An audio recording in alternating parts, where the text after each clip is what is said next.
Well, we had to bring some positivity to this episode. Welcome to this episode of the Duke Football Talk Section 17 podcast. I'm your host, Brian Kennedy, alongside my co-host, Josh Cox, Jamie Holt, and the big dog himself, Scott Medlin. And wasn't the weekend any of us expected. Everyone was looking to go 6-0, but unfortunately the Devils went down to Georgia. They didn't steal the win. Fortunately, it's Georgia Tech beat the Devils 24-14, and we've got a lot of thoughts. We've got a big mailbag. We've still got This Week in Blue Devil history. But before we get to all that, we got to hear from the man himself. Even in a loss, here is head coach Manny Diaz after the 24-14 loss. Thanks, everybody, for being on here. First, I want to congratulate Georgia Tech. I thought Brent Key and his staff and their team did a phenomenal job. It was a game in 3 acts. Act 1, they dominated the early stages of the game. They seized game control. They held the ball. But we couldn't get off the field and we couldn't stay on the field.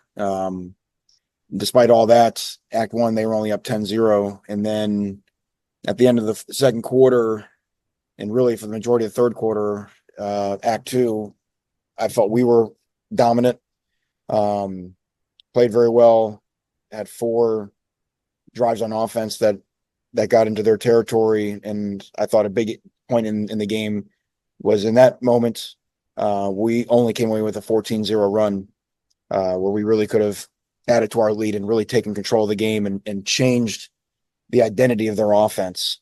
As a result, we were not able to do that. And I think they went on an 85-yard drive that really started Act 3. And then once they answered there in the fourth quarter, on a drive that I felt like was aided with some mistakes on our parts and penalties, we were never able to answer, which is disappointing. We felt very confident about the way we played in the fourth quarter, and today our guys just didn't have it. I don't fault our effort, our want to, our desire. The guys gave everything. We were really, the 6 of 6 games in a row.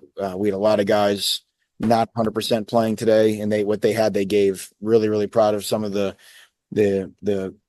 non-starters who came in and gave us valuable minutes today. I really thought played their tails off as well. So, like I said, it's a bye week coming at a good time for us.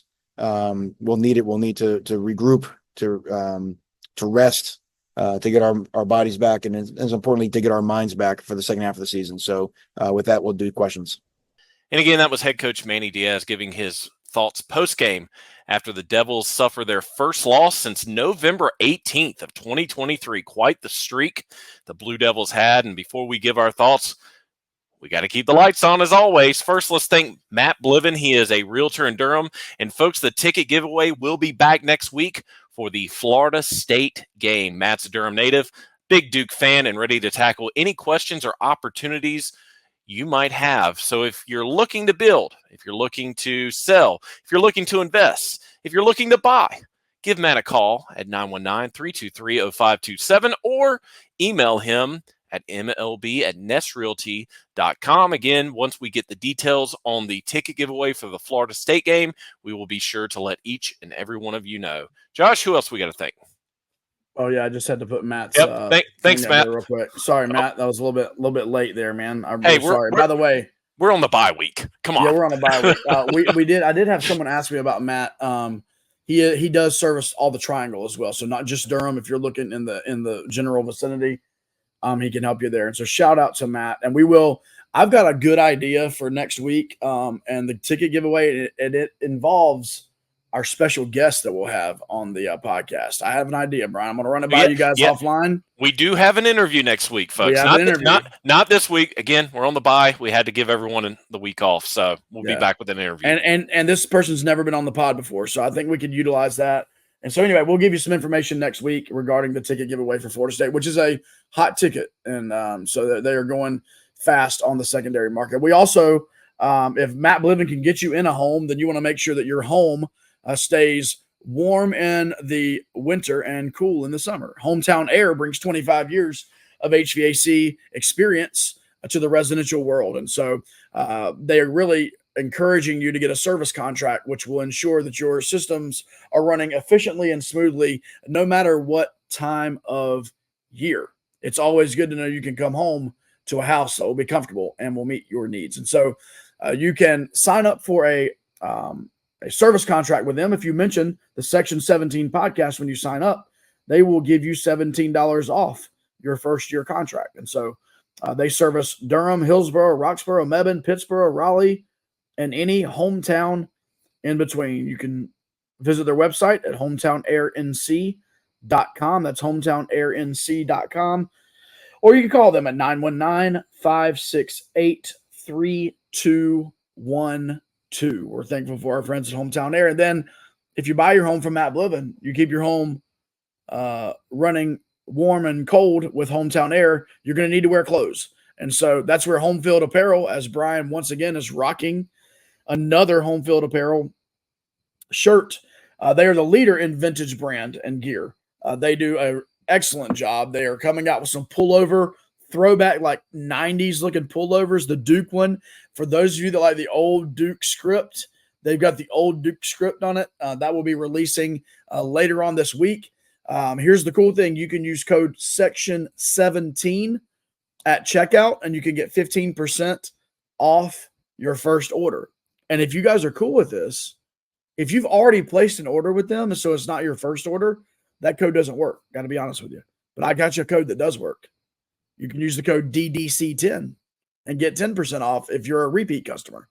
That's a little nugget there that we've not shared before. So first time, you can use Section 17, get 15% off your order. If you've already ordered from them before, you're a repeat customer, use code DDC10. And not only will you receive 10% off your order, but the Durham Devils Club Collective will receive 10% back to the collective on your order. Kind of cool, huh? Wow. Learn something new every day. I did find that pullover with the Duke script. That is nice. Hey, hang on a second. I might as well show it. We don't have much to talk about today, right? Yep. This is for all of our YouTube people. Yep. There it is, right there. Well, I got to add you. Oh yeah, you might want to do that. Look at that. I mean, could you see like a Steve Spurrier or a Ted Roof wearing still? Yeah, I mean that's about looks like about a 1994, something like that would have came out about mid-90s. So the what was it? The All-American Ball? Was that the 94? Yeah, because the 89 was the Hall of Fame ball. That's right. I thought All-American was 89, and then the 94 was Hall of Fame. You're right. Hall of Fame was 94. That was Wisconsin. You, Jamie. Look at you. Wisconsin. Not that I know my Duke football, man. I'm just saying. Not a real fan. No. All right. Well, we have to talk about it. We've had 6 or 5 great weeks talking wins, all things Duke, but it was going to happen eventually. Let's be real, folks. And we talked about this one. Josh actually called a shot in the predictions episode. The win was there. Unfortunately, Duke could not get the 6th win of the year as they go down 24-14, 4th straight victory for Georgia Tech over Duke. It's the 3rd straight loss for Duke in Atlanta. Atlanta is just not a good place for the Devils recently, fellas. So before we get to the mailbag, let's just give our own thoughts on what we saw Saturday night, ACC Network. I'll go first. I'll go ahead and get it over and done with. Sure. I mean, it's frustrating. Obviously, everybody's frustrated. I understand. I'm with you. We can cry and we can complain about many things. We got whooped on both sides of the ball at the line of scrimmage, unfortunately. Georgia Tech was complete.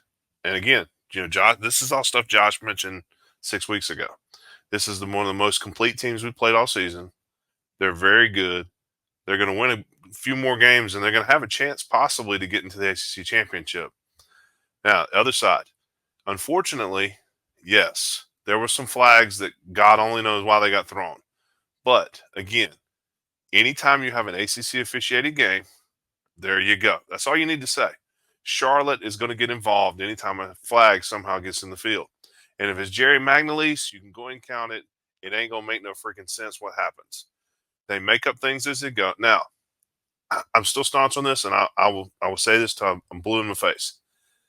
You have to pull up when you get close to the quarterback. If you breathe on him and he falls, guess what they're going to do? They're going to throw a flag because they're protecting quarterbacks. That's how Tom Brady played 93 years in the NFL. Every time he got touched, they had a new rule. But anyway, it is what it is, man. That's not why Duke lost the game. It is a microcosm of how they lost the game, but not why they lost the game. Unfortunately, they did not come prepared, it seemed like, and that's unfortunate. If the offense could ever get going, and I'm sure we'll hit this at some point tonight, and I think Brian mentioned this in the group text during the game, man, the crossing pattern was there. They couldn't stop it. And there it goes. We run it twice, and then we keep trying to throw 40-yard bombs every time, and yeah, we see how well that worked out. Yeah, I'll say this, and I know we'll get to it. We'll hold a lot of our thoughts for the mailbag because we want to answer your questions as well.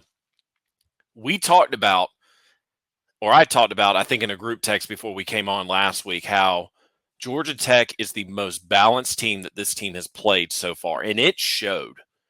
412 yards of total offense.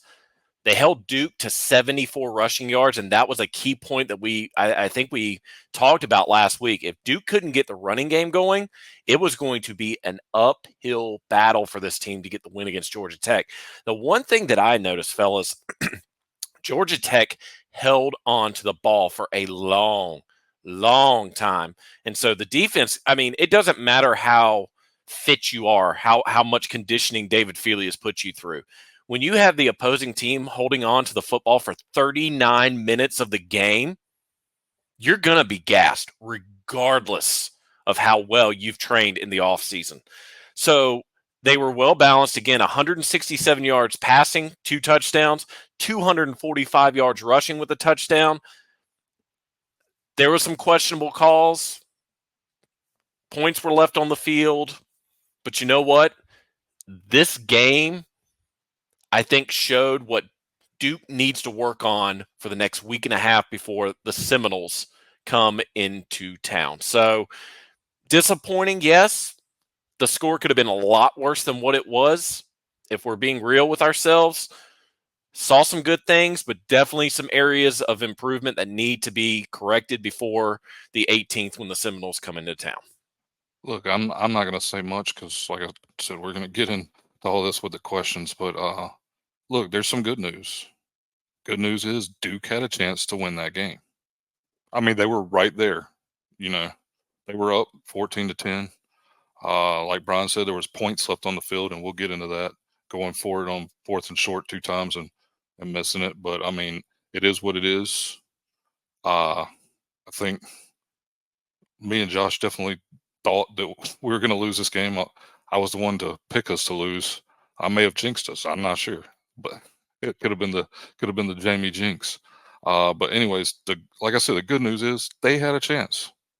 They were right there with a good Georgia Tech football team, a physical Georgia Tech football team, and just couldn't finish it off.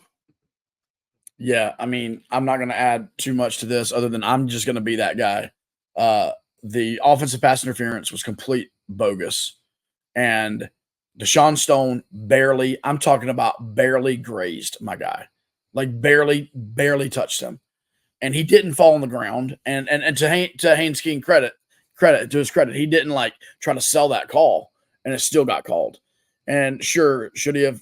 I guess he should have pulled up there. He was coming full speed at the quarterback. But anyway, I'll be that guy. I'll be. I think those 2 calls go Duke's way, and I think Duke wins the football game. That's my opinion. Obviously, we didn't lose because of that. We should have done other things, as Jamie mentioned. Maybe taking some points, or maybe be a little bit more conservative on the 4th down calls to try to get the first down. But anyway, I digress there. A couple of good things, and because I don't know that they're going to get brought up. Most of your questions lean negative tonight, and I understand. I think we all are leaning negative tonight, so it's all good. Luke Margot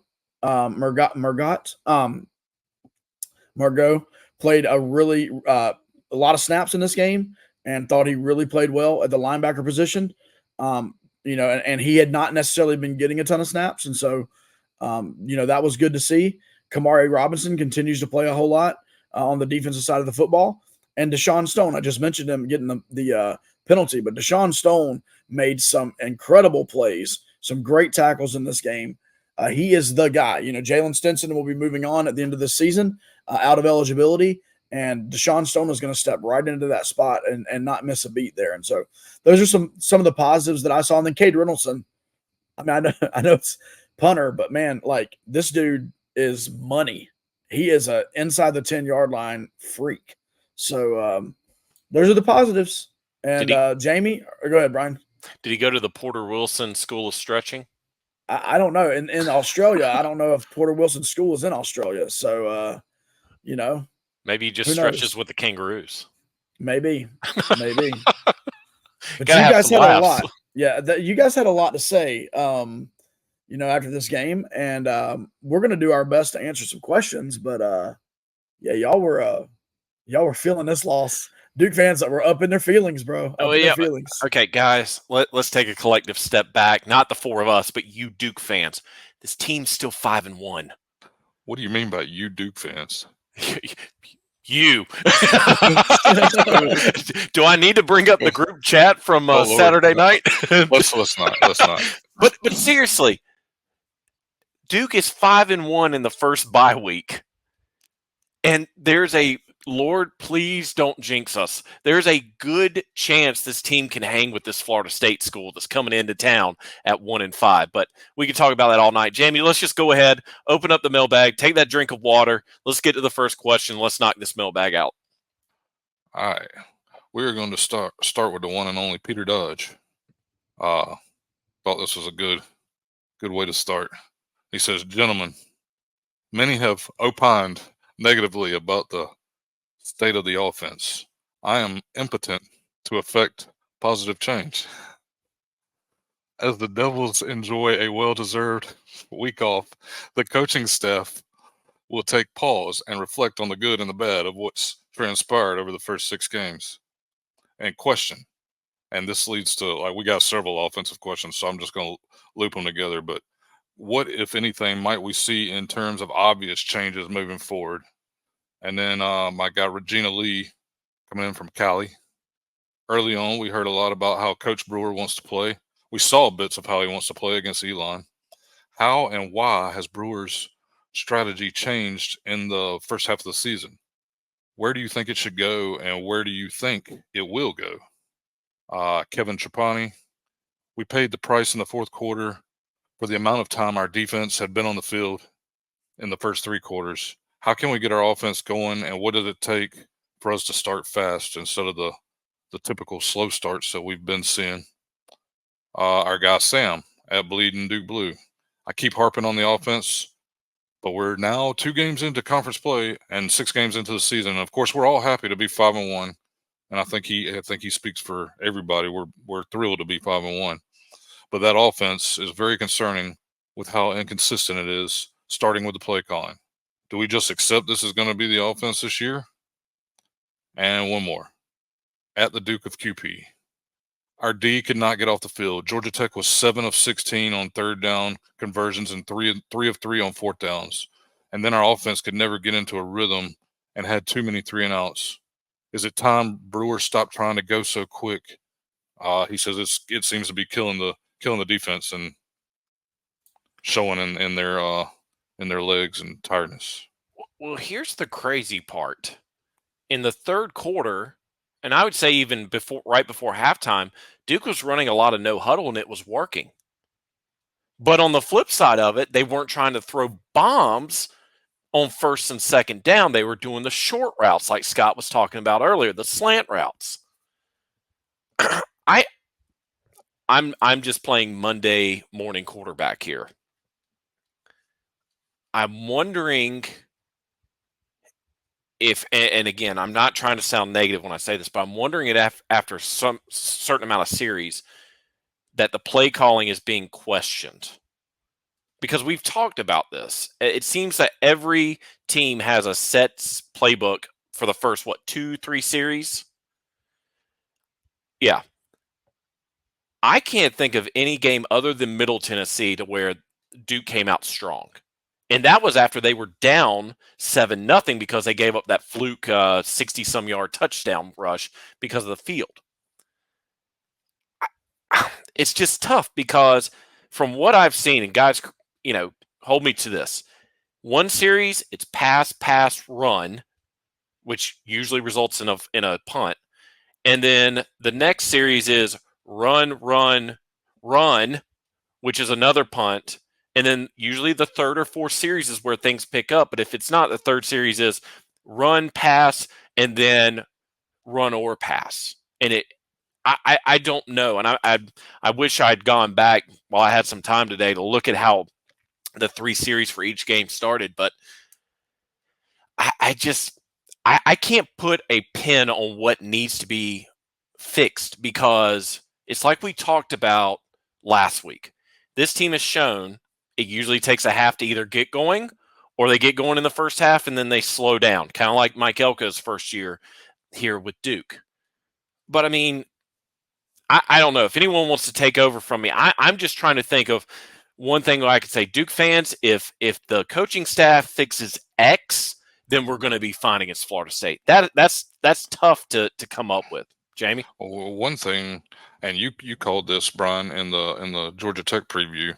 One thing we couldn't do Saturday night was run the football. Like we were just struggling. I mean, there was a couple of decent runs, but I mean, they to Georgia Tech's credit, they shut down the run game. So, well, and shout out, I'm going to say it, shout out Tyler Santucci. He has proven to be a good defensive coordinator.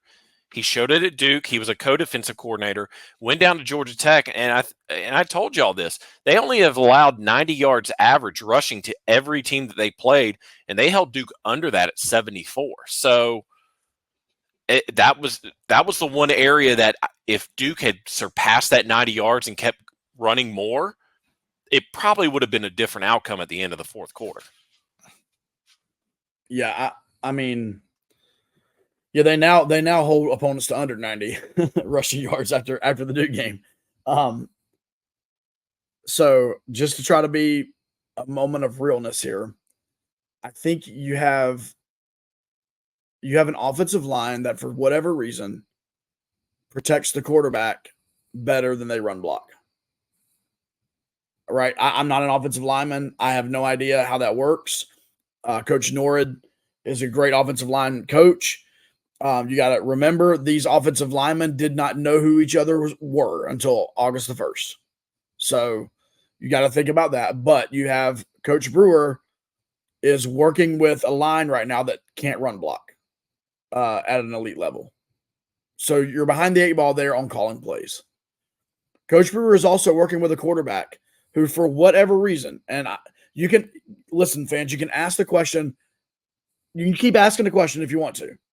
Malik does not run, and no one understands why. No one is addressing it, and they're not going to. So, like, you can keep asking the questions. We don't know, right? But at the end of the day, Coach Brewer is now working with a offensive line that struggles to run block and a quarterback who cannot run. And, like, listen, we can say what we want to say. A mobile quarterback covers a multitude of weaknesses. Haynes King, that Georgia Tech offense is not high-powered, but guess what? Haynes King covers a whole lot of it, because when in doubt, he can get out and pick up 10 yards, right? Riley Leonard last year. The Duke offense last year was not high-powered, or 2 years ago, but Riley Leonard made it high-powered. Daniel Jones in his seasons at Duke. You look at those Kansas teams. What was this? Jalen Daniels and Bean. I can't remember. Bean, the quarterback, yeah. Jason Bean, Yeah, or whatever. Daniels is still there. Yeah, Yep. Daniels is still there. But you guys remember those games? I mean, when they were playing well, I mean, the mobile quarterback does a whole lot to cover up. And so we can all blame Jonathan Brewer if we want to, but Jonathan Brewer is playing. He's not playing with a full set of cards. You know, he's playing with 40 out of the 52, right, or whatever. Like, so I mean, I don't know that anything is going to change. I have no idea. I just know that it's hard to maximize a playbook when there are certain elements that just are not going to happen. And then you got to figure out what you're going to do. Now, to that point, the crossing patterns, absolutely there. Like, would love to see those just play out throughout the entire game. Samir, I mean, look, Samir showed when he gets the ball in the open field, nobody's going to catch him. I mean, that dude is a track star. Was great to see Eli get involved. Something's up with Jordan Moore. Don't know if it's scheme. Don't know if it's shoulder. Have no idea. But our friend Jordan Mann put out a tweet. If you look at the first 3 games of Jordan Moore and then the last 3 games of Jordan Moore after that shoulder stuff, it's just completely different. And so some stuff that's got to be worked on the offensive end, but wish we had all the answers. But those are just my thoughts. And hey, talking about Haynes King real quick, and you're talking about a mobile quarterback. There was one play that just it was amazing to me. I know y'all saw it too. I can't remember what down it was, but he started in the pocket. Duke kind of was able to get some pressure. He just moved moved the pocket basically and moved outside until a receiver came open and just fired a strike. And it's simple stuff like that. If Malik could do that, we'd be 100 times better, right? But go ahead, Scott. Well, you kind of like the Haynes King thing. Let's be honest. And again, I say this over and over again, and I don't know. I know nothing about football more than what I watch on TV. But you could sit there Saturday night, and you could tell what play was getting ready to be run before they ran it. And guess what? They ran it down your throat. They didn't care. They knew they could get 4 to 6 yards every run with Haynes King at quarterback, or handing the ball off, or giving it to a wide receiver. They knew what they were doing. They knew they could milk the clock. They knew they could take the time. They knew they were going to wear the defense out. Now, that being said, and this is nothing against, the crossing pattern, the second touchdown pass, the one that Samir caught, they blitzed. So he was wide open in the middle of the field because whoever was supposed to pick him up blitzed. Now, granted, it was a great play by Malik and an even better catch and run by Samir. It's, I hate to say this, and, I've said this at least 2 or 3 times. We are 6 games into this season. I don't know if you can still stand here and say, how good is Duke? We don't friggin' know. We have no idea how good this team is. We know the defense is very good. We know the defense can hang with anybody. But offensively, are we going to get to Carolina where we wait till 6 minutes to go in the third quarter to start playing football? We're going to get to Middle Tennessee where we get punched in the throat. And you know what? We decide, we're going to go ahead and beat them. And then we beat the crap out of them. Or we're going to sit here in the middle of the third quarter. We finally get the lead, thank God. Things don't go our way, and then we just go down the crapper. I don't know what we're going to do. It's frustrating, and I understand your frustration just as much as we do. We watch the game just like y'all do. We're as aggravated as you are at the end of it when we lose. And when we win, sometimes we're aggravated just because we don't understand how the heck it got to the point where we did. We're not going to go 12-0. That's unfortunate. We're not going to have a Heisman Trophy winner on this team. In all honesty, Star Thomas has had a great season. Peyton Jones had a great season. Neither one of those 2 guys were supposed to be that great. It was supposed to be Jaquez Moore, and Jaquez Moore was 1A, 1B, whatever, than these other 2 guys. We've only had him for a game and a half or so, it seemed like, for the whole season. Thank God Star Thomas and Peyton Jones have done what they've done, or this would be a whole heck of a lot worse. Be happy at 5-1. Be excited that the next game could be the first win against Florida State and could be sitting there with 6 wins with 5 weeks to go.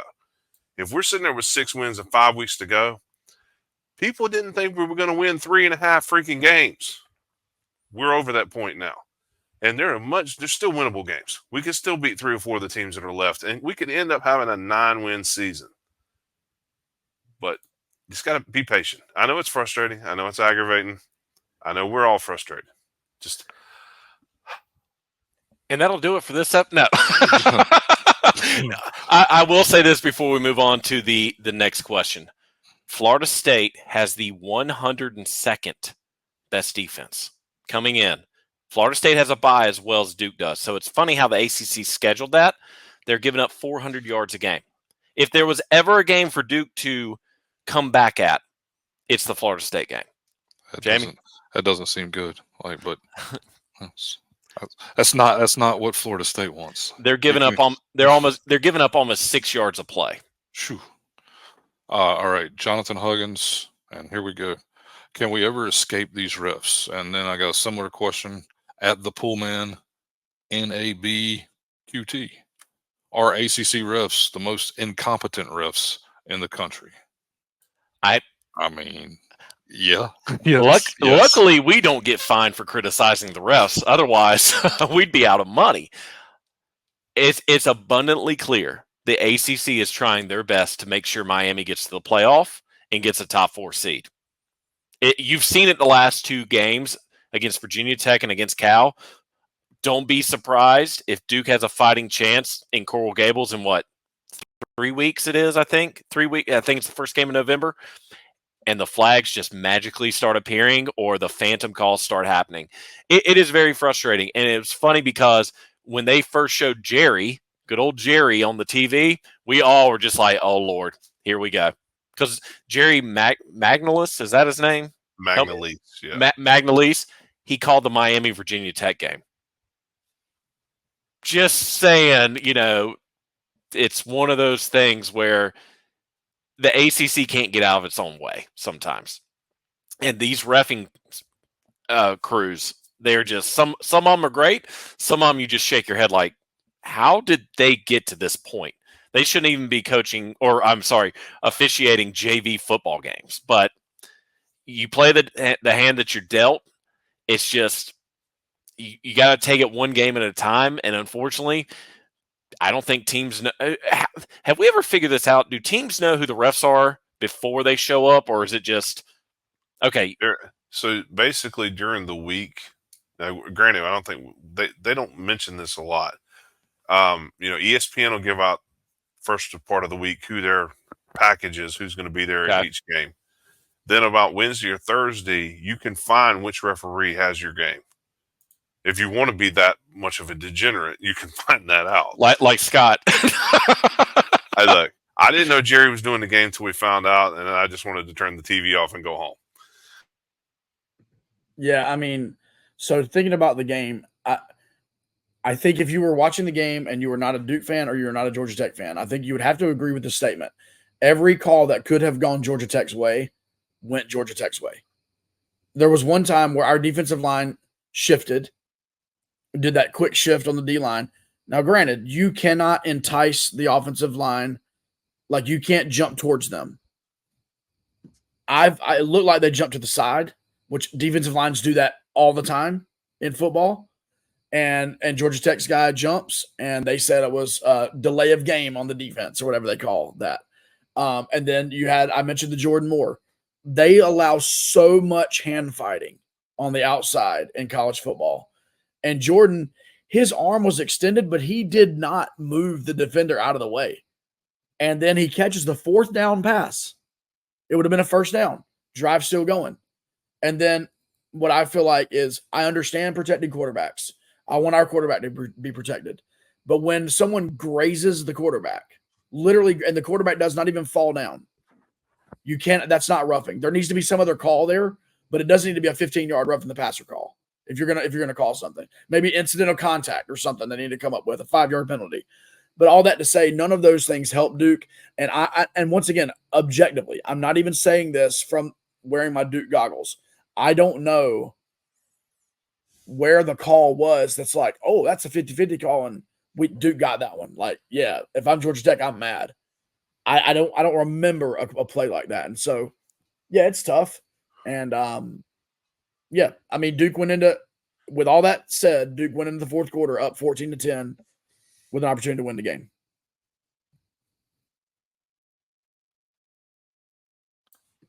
Wait for it. Wait for it. It's the bye week. Thomas Hutton. Is the fact that Georgia Tech got 5 yards a pop seemingly anytime they wanted more of an indicator of a weakness of ours or a strength of theirs? We made plays at times, but their line just seemed to move us. And I'll say this real quick. Georgia Tech's super physical, for one, and we knew that coming in. But more good news coming off a loss, more good news. Our defense kept us in that game. They absolutely kept us in that game. It is what it is.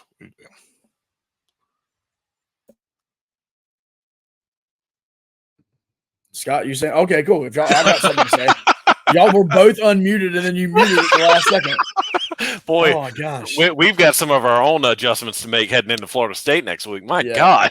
So Brent Key is an offensive lineman. Their head coach is an offensive lineman. We have seen, I believe they landed a 5-star offensive lineman in the 2025 or 2026 recruiting class. It's like why Duke was good, on defense, right? Manny Diaz is a defensive guy, right? I mean, it just is what it is. Well, Brent Key is good on those lines, man. He knows the trenches on the offensive side and the defensive side, and they're really good. And so I would say that this was more of the strength of Georgia Tech, more than a weakness in Duke. I believe Duke has proven. You're even seeing the depth, on the line with Preston Watson and Kevin O'Connor and Terry Simmons and other guys like that on the interior. Kevin O'Connor's playing on the end, he's playing on the interior, he's playing all around in that kind of second unit. Michael Reese and all those guys, man. I've got no complaints. And then that first string, VJ. The only thing about VJ, he's having a heck of a season. He gets so amped on some of those downs that every now and then they can get him to jump off sides. It reminds me of, you guys remember the sack year? Chris Rump and DMKG, my boys would jump off sides like 4 times a game. And VJ's not that bad. But VJ he's had an incredible season, career season. But anyway, so I think Duke's fine. I think Georgia Tech was just really good. All right.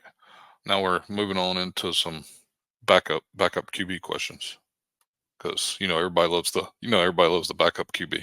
Most popular guy on campus.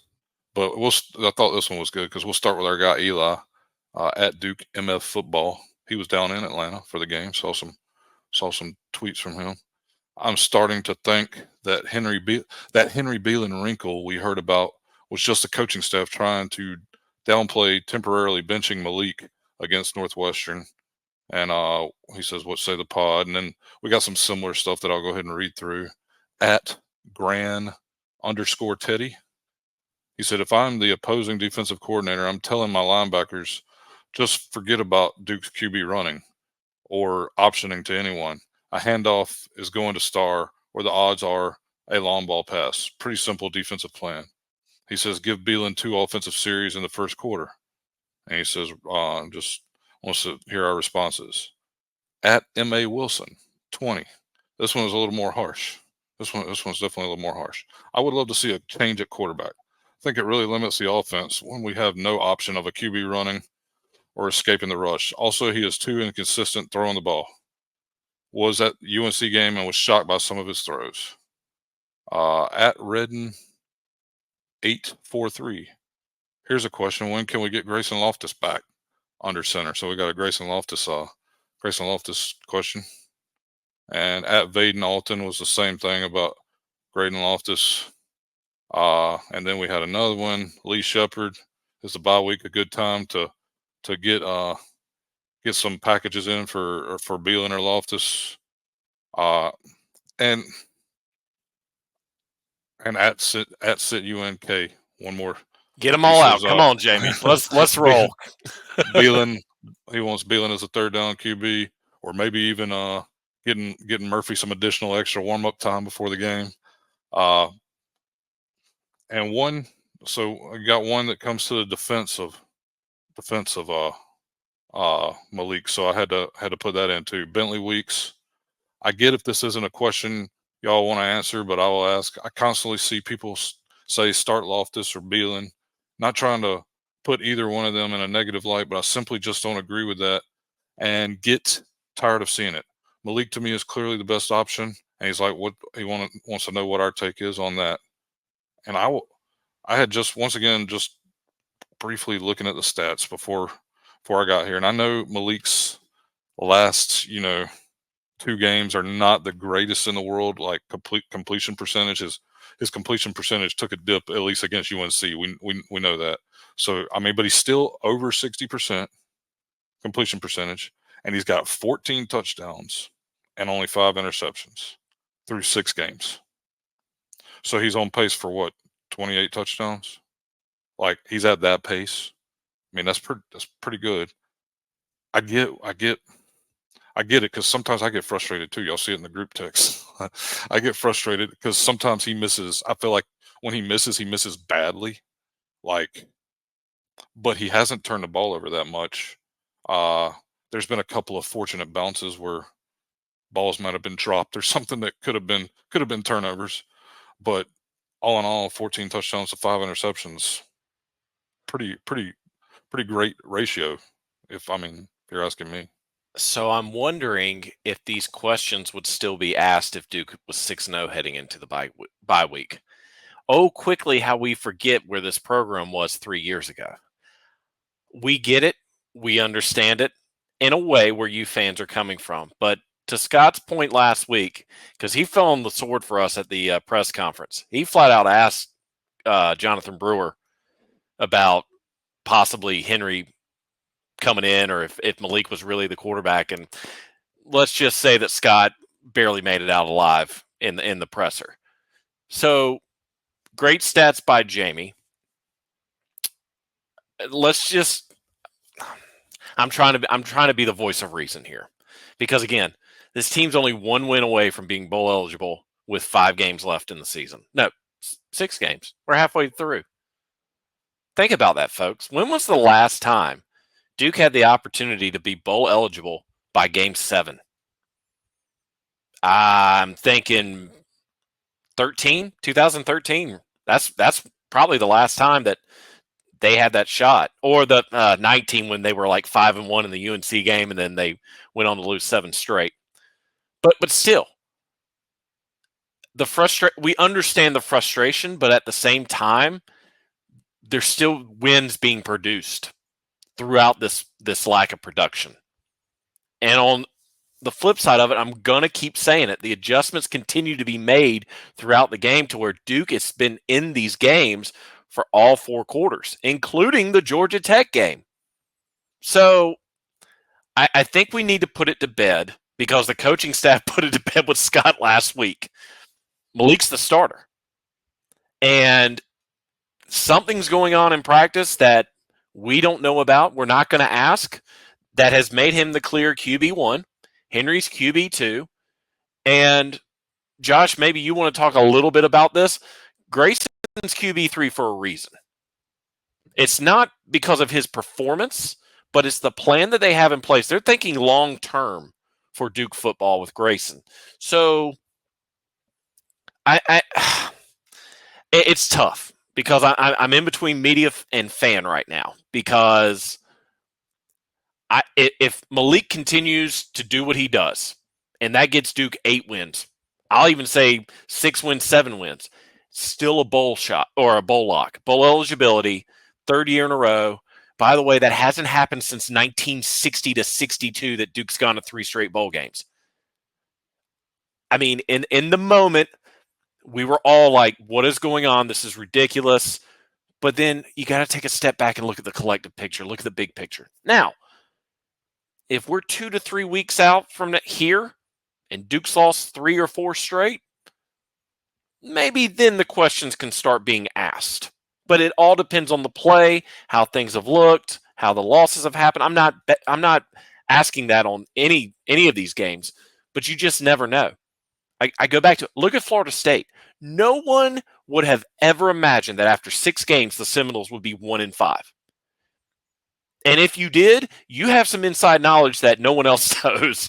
But be thankful, Duke fans, because we're in a whole lot better position than some of our ACC foes right now. A lot better than some. I'll get off my soapbox. Sorry. Okay. Well, okay. Just to go with what you just said, would you rather, Duke fans, let me ask you this question. Would you rather be sitting here 5-1 in this position you're in, knowing that Malik is your number 1, Henry's your number 2, Grayson's your number 3, or would you like to be like our friends 8 miles away at Chapel Hill College, who are on their 3rd quarterback and still suck at what they do every week and get their heads handed to them every Saturday? And they actually had to start. Or our friends in Raleigh.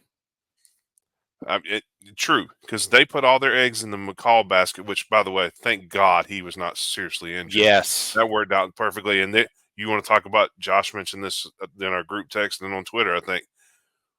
How is that not a targeting? How do you not look at that? But that's the ACC for you. Let me just say, Deshaun Stone gets a penalty for roughing the passer for literally like booping. He booped his nose. He literally went up to the quarterback. He was like, boop. and he booped his nose, and they gave him a penalty, and then Grayson McCall literally nearly gets his head taken off. And now I understand he was a runner, but it doesn't matter when you lead with the helmet. Doesn't matter. That's the ACC for you in a nutshell. Let me say this about the quarterbacks. Brian mentioned it. From what I've been told and what I've heard, the plan is that they're trying to preserve Grayson's red shirt. I understand what some of you will say. Well, that means he can still play 4 games and preserve his red shirt. I'll go back to what Brian said. Malik is the starter. He's the starter. And do I think that Henry should get some reps? Sure, but I'm not a coach. And like, at the end of the day, he's not getting them right now. Do I think that's still in the realm of possibility? Yeah, for sure. And as Brian mentioned, you lose a couple more games and more things become possibilities probably. But right now we're sitting at 5-1 with a quarterback that has led us to 5 wins. And at the end of the day, you got to take your 5 wins how you can get them. And so, we can complain about it. And listen, that's what you guys do. Understand our position here. With the 3 of the other guys really doing the media here.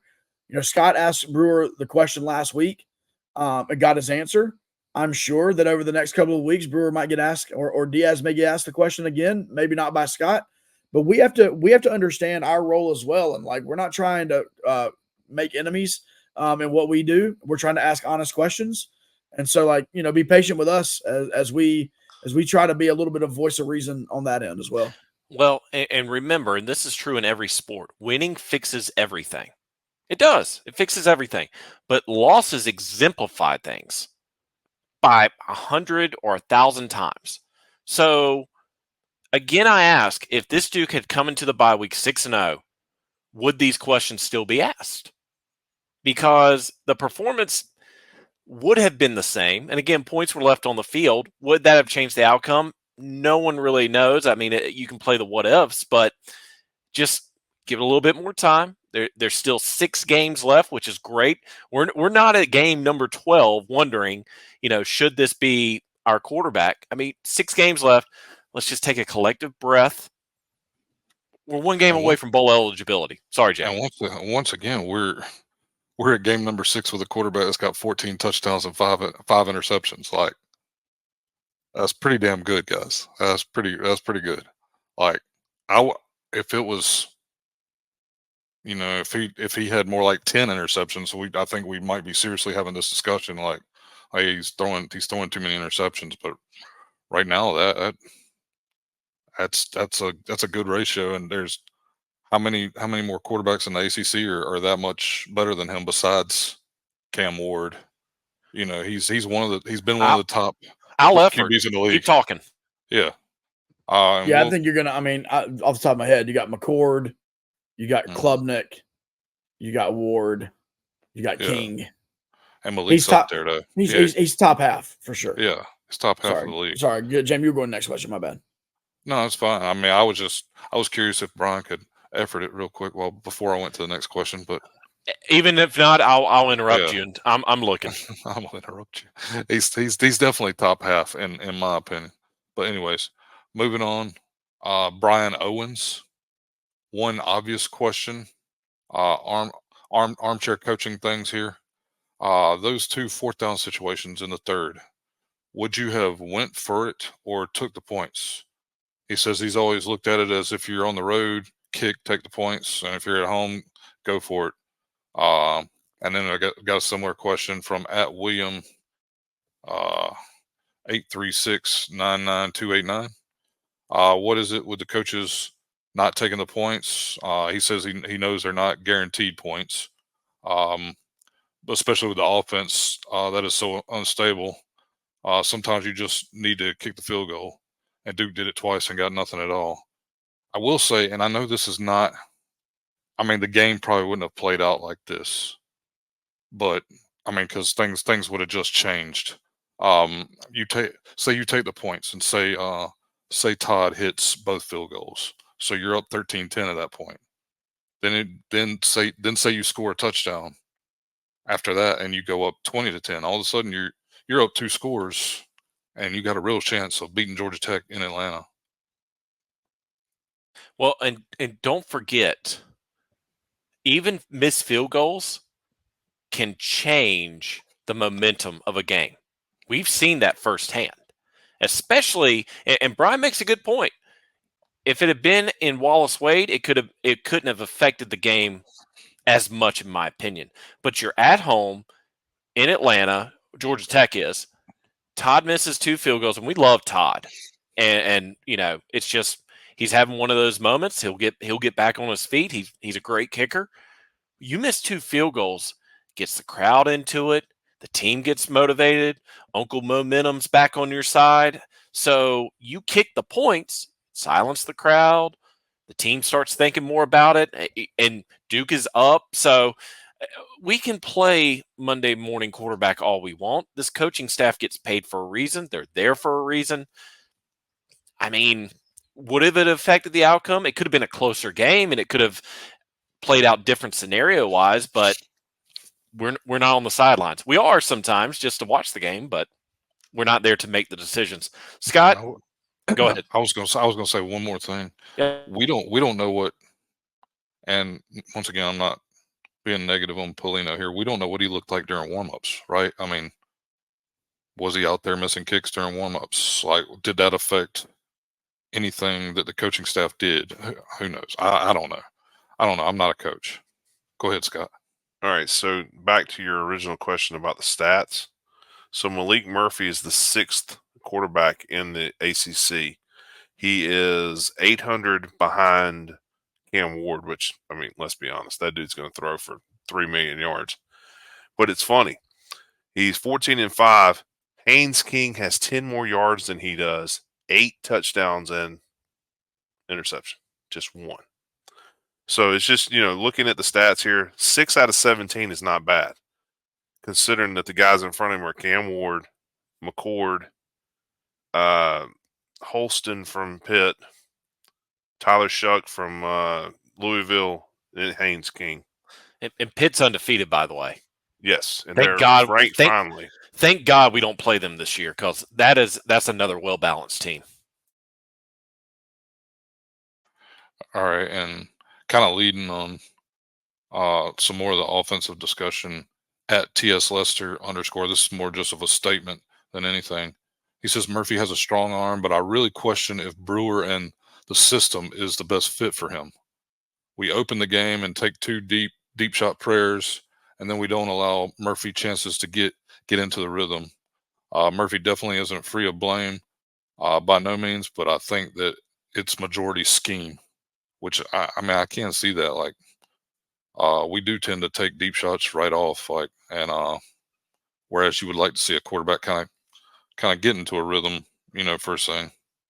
I was going to say just a quick comment there. Watching the Carolina game, he gave him 3 easy throws, and he threw one a 7-yard pass, 5 yards, and then the next one was like 30 miles over the guy's head. So there's something I don't know what you do, and I've never quarterbacked in my life. I can't hit a golf ball past my feet 9 out of 10 times, but there's something going on in his head, and I think it's getting there. And I think that's part of the problem. I think that's what they're doing. He's making some mistakes. They're changing the calls. They're not running the same setup like they want to. And then, like Brian said earlier, there is no consistency as far as where we're going. One drive is 3, 2, 1. It's all over the place.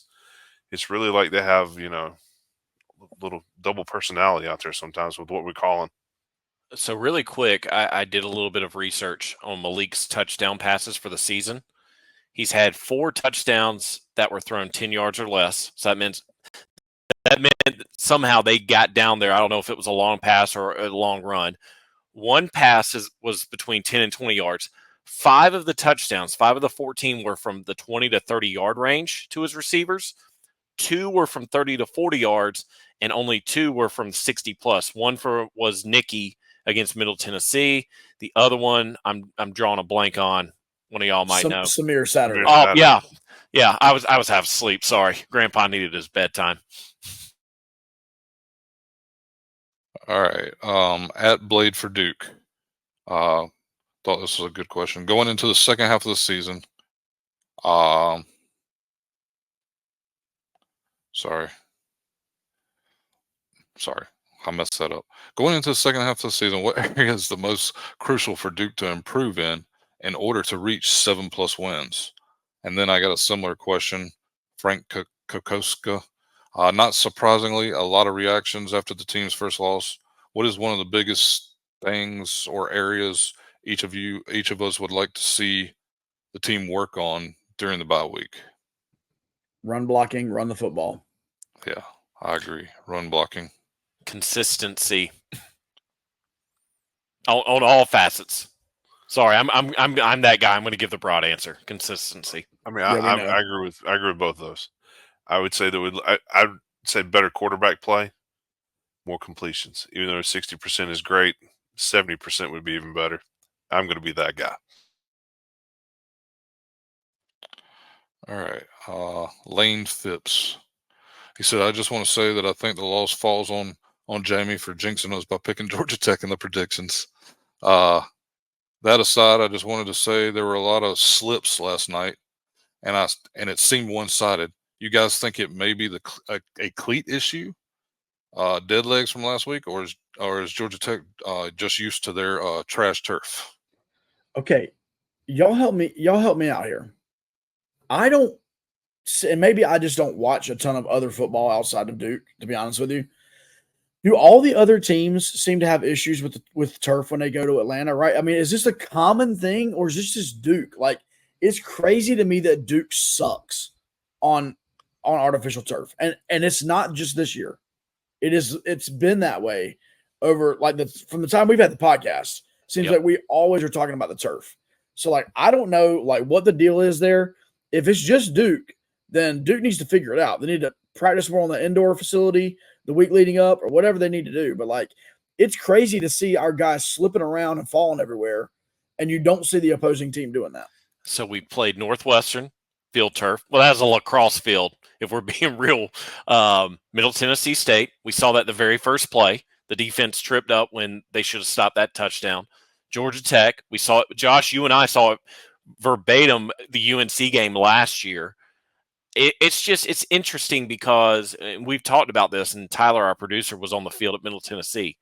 You can over rubber a field. They take tire pellets. Yes, I said over rubber.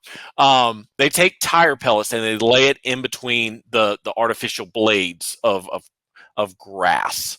So you can make it to where it's like an ice skating rink. You're not going to get me, Josh, by the way. So when you have a team that plays on natural field and goes to an artificial turf, and it was like that back in the 80s and 90s when you were playing on green concrete. Remember that, guys, when they used to have that before the field turf? Almost got me there. I think that is an adjustment. And maybe we need to come up with a type of artificial turf shoe that teams that have natural grass fields can wear. That, hey, $1 million idea. I'm sure someone's going to steal it. Yeah, no doubt. I mean, so back in the day when it was like more of like a hard turf, they used to just wear like trainers, like just they would wear like tennis shoes almost.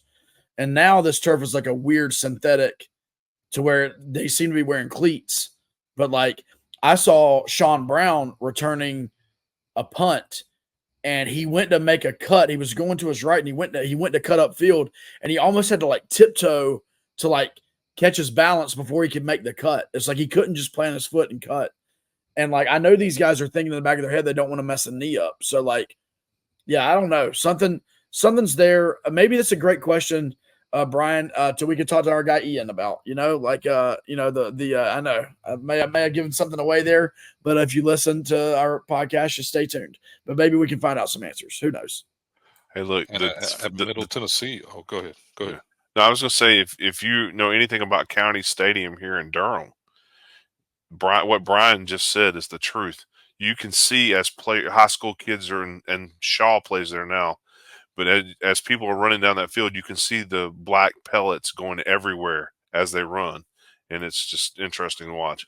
When I used to do sideline reporting for Liberty Christian school in Lynchburg's games. They played at the Lord's Stadium, and it was a field turf. And I would leave there, especially if it was a raining game, like where the rain was coming down.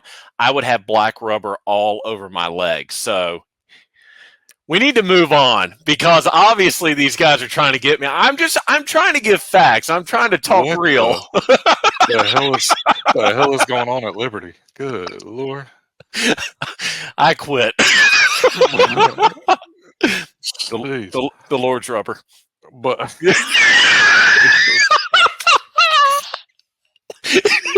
It's the bye week. I got Jamie on that one. we might have Tyler, man, to get that one. We may have to edit that one out. All right, Jamie, if you can. just put a beep there. Yeah. I don't know. Oh, we've said far worse. Don't y'all dare bleep me out. Come on. But in all seriousness, at Middle Tennessee State, Nicky on that big touchdown, he almost went down, right? I mean, before I'm kind of stumbled and then gathered himself and got there. So it's definitely an issue. All right, this is the last question for tonight. Grayson Lancaster, at this point in the season, do y'all still feel the same about your upset picks, or have they changed at all? And I'll go first because my upset pick was Florida State, so I'm not sure how that works. Is it still an upset if Duke is favored when Florida State comes to Wallace Wade? I mean, I don't. Yeah, and that's going to be tough because some like UNC, Duke was favored in that game. I'm sure Duke's going to be. I could see Duke being That one favored. flipped back and forth, didn't it, Brian? Didn't we wind up not being favored? We were like 3.5 point favorites, and then it went down to them being favored. It was -1 at kickoff, Carolina. Yeah. Okay. Well, whatever it is at kickoff, yeah, we can do that. Yeah. I can tell. Go ahead. Go ahead. Sorry. I mean, I just think our upset pick should be our upset pick. So, like Florida State, we've literally never beaten them. So, to me, that's still an upset. And we're going off of what the preseason rankings were. Again, no one in their right mind would have had this Florida State team at 1-5. I am very concerned about mine because the Pony Riders have started to show up. They are a good balanced team as well. So who knows? I'm extremely concerned about mine because it was Miami. So yeah, about that. Scott, who did you have? Not feeling so good about I that. have no freaking clue who I picked. But hang on. Maybe NC State. Did you pick us beating State? I don't. Well, I think I picked us beating them, but I don't think it was our upset. Maybe it was. I'm looking. Looking at the schedule, though, what's left, in my opinion, just my opinion, Florida State would be an upset because 0-20. You did pick State, by the way, as your upset pick. Okay, well, if we're going to play that game, then I'm very happy with that. Yeah, I bet you are. We'll see what happens, though, because, I mean, it is Raleigh, and they get excited about everything, and that crowd is going to be good that day. I don't care what Duke brings in there. And, hey, shout out to Jordan Mann of the Big J and Little J podcast. He predicted Duke would upset UNC. That counts. That's the point for him. That's it, right? That was all she wrote. Yeah. That's all she wrote. Well, folks, even with the bye week, y'all never cease to amaze us. Thank you for another hefty mailbag. We're going to have it next week. It's going to be condensed because, as Josh stated earlier, we have another interview, and it has been confirmed for Florida State Week. Someone that has never been on the podcast. It's going to be a good time. We're going to have fun with that. So, with that being said, we got to pay some more bills, Brian. Oh, man, I'm sorry. We got to eat some Mexican food. That's right. We are brought to you by El Rodeo Mexican Restaurant on North Duke Street. This is an Iron D sponsor, and we want to thank them for, there you go, for always, boom, providing great quality Mexican food, great atmosphere, great drinks. They are located up on Duke Street. If you're old school Durham, they are located in North Duke Mall. If you're old school Durham, if you're not old school Durham, you don't know what I'm talking about. But they are on the other side of the parking lot from Cookout. That's a good way of knowing where they're at. Cookout on Roxborough Road. But anyway, go to El Rodeo, eat some really good food. My daughter would tell you, my 13-year-old daughter would tell you to get the cheese dip. The queso there is incredible. That's what she gets every time we go. But go there, let them know you listen to the Section 17 podcast, and get you some Mexican food. If you do go, maybe snap a picture, send it to us. We'll repost it. We want to thank our friends there at El Rodeo Mexican restaurant. It's that time, Brian. Are you gonna lead us into this one? No, I was just going to ask: is this the same daughter who refuses to come to a Duke football game? That is her. That is her. Okay, So while we're at the double- football game, we'll drop her at El Rodeo, and she can have all the queso dip she wants. So, well, this is a bye week, but it's not always a bye week. That rotates every year. And so we do have, Scott, we do have some this week in Duke football history. We don't know what it is. And so we're looking forward to hearing what you got for us. Scott, take it away. So for the bye week here, we're going to go back to October the 12th, 2013. Duke defeats the Naval Academy 35-7 in Wallace Wade. Anthony Boone goes 31-38 for 295 yards with 3 touchdowns. Jalay Duncan leads the ground attack with only 45 yards in the TD. Jamison Crowder had 7 catches for 41 yards. Isaac Blankety had 5 receptions for 57 yards and 2 TDs. Justin Fox led the Blue Devils with 8 tackles. And Jeremy Cash and the world champion Kenny Ananiki, David Helton, and Deion Williams had 7 tackles each. Will Mundy actually had one of the slowest days of his career. He only had 2 punts, but for 70 yards. Duke forced 2 fumbles and picked up an INT. After that, Duke went on to 4-2 the rest of that season after that victory. And that was this week in Duke football history. Let me just say this, guys. I am so excited that both Army and Navy are undefeated right now, because as an interesting scenario that was brought up preseason that many thought would never happen is possibly going to happen, and that is this. Navy and Army are both in the All-American Conference. They are both 1-2 right now in the All-American Conference. So, with the way it stands, if things continue the way they are, Army and Navy will meet in the All-American Conference. And then the very next week, Army and Navy will meet again in the Army and Navy traditional game. So, first off, Army and Navy know how to do uniforms when it comes to that game.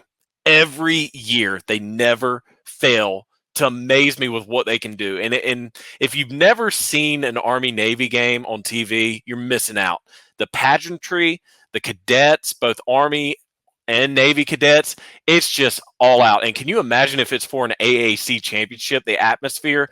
That would be fun. So I'm hoping, I'm praying that this happens. I would say that's a bucket list for me. That is one of the things I want to do before I die. I mean, that'd be a great road trip for, anybody that wants to go. But one of the things that, it's funny watching these two teams play, this is not your mom and dad's Army Navy. These guys are throwing the football, and they're actually doing it with great success, which is even funnier to believe. This is Grandma and Grandpa's Army and Navy, because both teams have not been undefeated this late in the season since the war, World War II. So, but all right, well, there's no tell of the tape. I don't have any information on the bye week. They're a pesky opponent. We used to lose to the bye week back in the day, but we have come back in the last few years. But hopefully the bye week gives us Nick Morris Jr. back. That would be yes, and Jacquez Moore. That's what we're hoping the bye week gives us. Well, that's the tell of the tape. Yeah, there you go. We have 11 days until kickoff. Florida State, 7:00. ESPN. I think it's ESPN because it's a Friday night. It's the Deuce. It's on the Deuce again. All right. 2 games in a row on the Deuce. So no tell of the tape, but we do have some prediction winners from last week. And fellas, we had some folks predict Georgia Tech like our Jamie Holt. Way to go, Jamie. Way to influence people. But you fans are on your game this year. The scores were close yet again. On Facebook, one Mr. Kirk Klein, he predicted Georgia Tech to win 27-23. On Instagram, Andy Weinhold at AK Weinhold, he predicted Georgia Tech to win 24-16, so he was only off by 2 points. And then on X, Chris McLaughlin at Blue Devil Quaker predicted Georgia Tech to win 27-17. And we will be back next week with our predictions.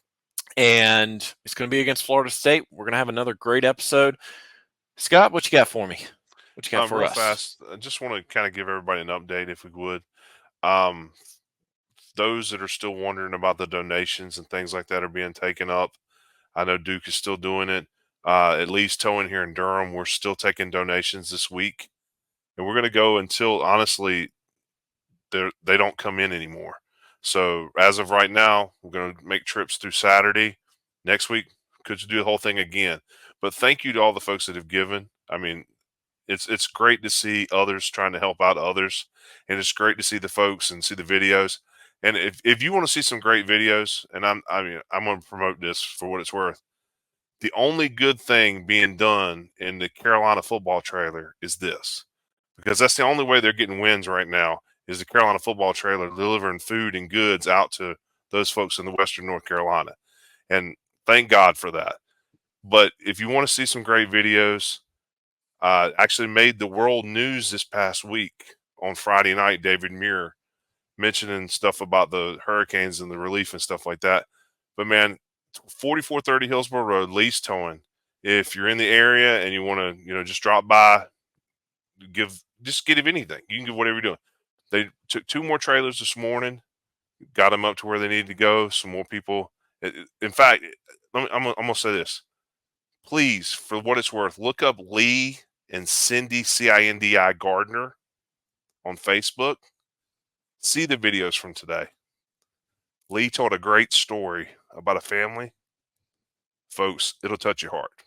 And it was awesome to hear how all this stuff's going. But again, prayers for the folks out west. They're trying to get their lives back together, trying to get some things going. People are finally starting to get power down in the South, in South Carolina and stuff. So if you can give. Duke still has their thing. Look, NC State's doing something. Carolina's doing something. God bless the ACC. God bless our brothers that have different colors than we do. We fight on the field. We're all humans. We look out for each other. And, let's do what we can to try to help these people out as much as we can. Hey, next week, hopefully next Monday, I'll be able to tell you about all the amount of trucks. We've delivered already 15 tractor-trailer loads of trucks just in 8 days. And he actually took Saturday and Sunday off from delivering. So we've been rolling, but just a commercial. If you want to drop some stuff off, we're taking it from 8 a.m. to 6 p.m. Monday through Friday, Saturday 8 to 5. And by next Monday night, I'll let you know more. Hopefully, if the need is still there, they'll keep rolling those tractor trailers up and down the highway to help those folks out in the Western North Carolina area. Yeah, it's pretty awesome. 15 truckloads from there, and that's not counting what Duke's done, what State's done, and others. And so it's really, really, really cool. We want to thank you for watching on YouTube if you're watching tonight. And we want to invite you to subscribe there, leave some comments on our YouTube channel. Obviously, X, TikTok, Instagram at Duke FB Talk. Thank you for following along there. Our Facebook fam group there, Duke Football Talk. You can put that in the search bar and find us. We try to keep it, honestly, that Facebook group is not like other Facebook groups. It's not a free-for-all. It's not a group where you can just come in and criticize everybody. We do keep it real in there. We're okay keeping it real, but we try to keep it also under control. And so join our Facebook group if you have not already. And then wherever you listen to podcasts, Apple, Spotify, and whatnot. We did not get a new 5-star review this week. So nothing to read this week. But if you appreciate what we do and you think we've earned it, would you give us a 5-star rating and review? It helps us in the algorithm there. We really do appreciate all of your support. Stay tuned for next week. Ticket giveaway. FSU. Brian, take us home, man. Man, me and Scott were synced. I like that. Oh! No, this is a Duke podcast. Sorry. Yeah, it's going to be another good week. Looking forward to seeing as many of you as possible. Next Friday, we have no details on if there will be any tailgating. We have not heard the first thing from the school. We're hoping and praying that an exception will be made to classes being left out or let out, not left out, let out early, but who knows? You never know. But again, we're hoping to see as many of you as possible next Friday night. But that will do it for us. For Josh Cox, for Jamie Holt, for Scott Medlin, and producer Tyler Witt, I'm Brian Kennedy. And this has been another episode of the Duke Football Talk, Section 17 podcast.